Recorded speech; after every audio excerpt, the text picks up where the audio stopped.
जैसे एक संतान हो जाती है, मान लो एक बच्चा हो गया, एक संतान हो गई, और एक संतान होने के बाद में दूसरी संतान हो ही नहीं रही। किसी को 10 साल हो गए, किसी को 8 साल हो गए,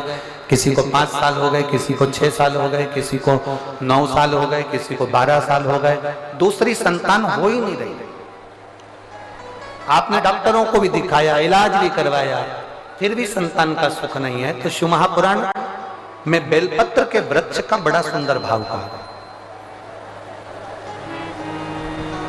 जिसको संतान का सुख नहीं है उसको सफेद आंकड़े की जड़ का प्रयोग करना चाहिए, और जिसके घर में एक संतान हो चुकी है और दूसरी संतान नहीं हो रही है, 8 साल 10 साल 15 साल 20 साल 22 साल हो गए और दूसरी संतान का अगर सुख नहीं है, तो उसके लिए बेलपत्री के वृक्ष के नीचे का एक भाव बड़ा सुंदर कहा गया। किसी भी सोमवार से आप ये प्रयोग करना प्रारंभ कर सकते। 11 रुद्र होते हैं, 11 रुद्र होते हैं। एक सोमवार को बेलपत्री के वृक्ष के नीचे जाइए और बेलपत्र के वृक्ष के नीचे जाकर एक एक रुद्र का स्मरण करें। करना क्या है, बेलपत्री के वृक्ष के नीचे जब आप जाएं तो बेलपत्र के वृक्ष के नीचे की ही मिट्टी का एक कुंड,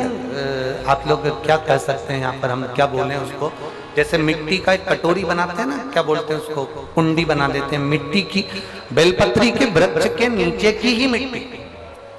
उसी मिट्टी का एक छोटा सा एक कुंडा बनाना है उसको, मिट्टी का। उस कुंडी में जल समर्पित कर दिया, और जल चढ़ाने के बाद दिया लगाकर वहीं पर थोड़ा सा मीठा, कुछ भी जो आपके पास में हो, घर में जो भी उस समय पर आपके साथ में हो, या तो दूध घर का मीठा हो, जैसे मावे का, खोए का हो, या खीर हो, तो वहीं पर एक कटोरी में थोड़ा सा रख दीजिए, और उस कुंडी में जो जल चढ़ाया गया है वहां पर उस बेलपत्री के वृक्ष के नीचे भगवान शंकर के 11 जो रुद्र हैं उसमें से एक एक रुद्र का आपको स्मरण करना है। 11 रुद्र का नाम क्या है, तो पहले नंबर पर आता है कपाली, दूसरे नंबर पर आता है पिंडर, तीसरे नंबर पर आता है भीम, चौथे नंबर पर आता है विरूपाक्ष, 5वें नंबर पर आता है बिलोहित, 6ठे नंबर पर आता है शास्त्र, 7वें नंबर पर आता है अजपात, 8वें नंबर पर आता है अहिष्णु, और 9वें नंबर पर आता है शंभु, 10वें नंबर पर आता है चंड, और 11वें नंबर पर आता है भव।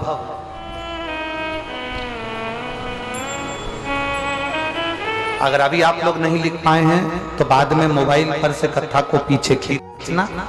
फिर उसमें से धीरे धीरे इसको लिखना। एक रुद्र के नाम से एक कुंड का निर्माण करा, पूजन करी, घी का दिया लगाया, वहां जो मीठा रखा है उसको लिया, कुंड में से थोड़ा सा जल लिया, बेलपत्री के पेड़ के नीचे आचमन किया, जो मीठा रखा है वो ले जाकर रात्रि के समय पर सोने से पहले पति पत्नी उसको पाएं और साथ रहे। एक सोमवार को ये प्रयोग करना है, फिर दूसरे सोमवार को दूसरे जो एकादश, जो 11 रुद्रों का जो वर्णन किया गया है, एक एक रुद्र का नाम लेकर एक बार कुंड का निर्माण करना है। दूसरे सोमवार को, जैसे एक बार आपने अगर कपाली नाम से पूजन करी, दूसरे नंबर पर पिंडल नाम से पूजन करी, तीसरे नाम पर भीम नाम से, फिर आप विरूपाक्ष नाम से, ऐसे एक एक सोमवार करना है, 11 सोमवार। और 11 सोमवार जैसे तुम्हारे पूर्ण होंगे,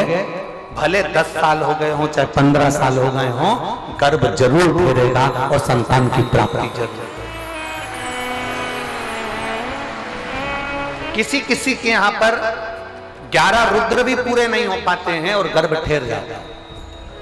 लगभग 4-5 रुद्र पूरे होते हैं और गर्भ ठहर जाता है। तो आप जो 11 रुद्र हैं इनका स्मरण कर कर भी भगवान शंकर से प्रार्थना कर सकते हैं,